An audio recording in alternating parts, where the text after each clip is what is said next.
Армысыздар, құрметті қазақ елі, сіздерді өз арнамда көргеніме қуаныштымын. Естеріңізде болса, өткен жолы мен мектеп формасына байланысты, діни киімдерге байланысты қоғамдағы бір өзекті мәселе туралы айтқан едім. Өздеріңіз білесіздер, жыл сайын оқу маусымы жақындаған сайын мектеп формасы және оның қандай болу керектігі туралы қоғамда үлкен пікірталас жүреді. Талас тартыс бүгінгі күнге дейін тоқтады деп айтуға келмес. Әлі күнге дейін қоғамда пікір неше түрлі, яғни мектеп формасына байланысты.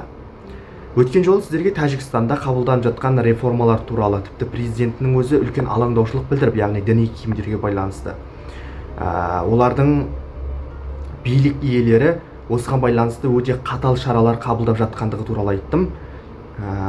Енді бұл жолы сіздерге егжей-тегжейлі мынаны түсіндіріп, ананы алып тастап деген сияқты болып жатқан жайларды өздеріңіз де білесіздер. Өткен жолы видеода да айттық, оны қайталап айтып жату орынсыз деп ойлаймын. Сондықтан мен бүгін сіздермен әлеуметтік сауалнама жүргізгім келеді, яғни өзімнің оқырмандарымның, көрермендерімнің арасында. Себебі Қазақстанның болашағы, Қазақстанның келешегі, былайша айтқанда еліміздің болып жатқан жағдайлар бұл жалғыз Тоқаевтың немесе депутаттардың немесе министр әкімдердің ғана шаруасы емес, ол жалпы халықтық деңгейде бірлесіп атқарылатын жұмыстар. Себебі халық болмаса билік те болмайды. Себебі Конституцияның өзінде жазылған биліктің бірден бір қайнар көзі бұл халық.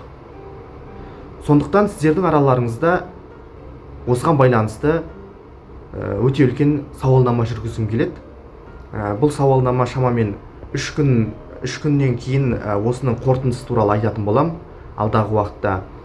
Енді менің сауалнамадағы сұрағым мынадай: сіз өзіңіз Қазақстан Республикасының азаматы ретінде елімізде зайырлық сипаттағы мектеп формасын, яғни заңмен бекітілген зайырлық қағидалары сақталған, өте ашық емес, өте жабық та емес, ыңғайлы, оқушының жүріп тұруына да ыңғайлы, қимылдауына, спорттық жаттығулар жүргізуге, немесе қандай да бір ой еңбегімен айналысуға, кітап оқып, сабақ оқуына ыңғайлы, жалпы қазіргі заманға бейімделген оқу формасын қолдайсыз ба? Бұл бірінші варианты. Енді екінші варианты: осындай мектеп формасына діни элементтерді қосқанын қолдайсыз ба? Яғни қандай да бір діни атрибутика, мысалы мойынға дейін ашық болмау, білекке дейін ашық болмау деген сияқты мысалы діни атрибутикалар бар ғой, сондайды қолдайсыз ба? Үшінші вариант сұрақтың: мектеп формасына, мына бүгінгі заман талабына сай мектеп формасы бар ғой, бекітілген, соған ұлттық нақыштағы, яғни қазақы нақыштағы, сонау ата бабаларымыздан келе жатқан белгілі бір элементтерді қосып, сақ үйсін, түркілер кезеңі, қазақ хандығының кезеңіндегі мысалы белгілі бір, мысалы ой өрнек болуы мүмкін, немесе бір аң стилі деген сияқты, мысалы түрлі саладағы біздің мәдени кеңістігіміздегі сондай бір атрибутикаларды қосқанды, яғни элементтерді қосқанды қалайсыз ба? Бұл үшінші нұсқа. Осылардың ішінде қай нұсқаны сіз таңдар едіңіз? Әлде сіздің жеке ойыңыз, ұсынысыңыз бар ма? Осыған өздеріңіздің пікірлеріңізді қысқаша түрде комментарийге жазып қалдырсаңыздар, және барлық таныстарыңызға WhatsApp топтарына таратып жіберсеңіздер. Себебі мемлекеттің арасындағы, мемлекеттің ішіндегі жалпы бұл үлкен мәселенің бірі.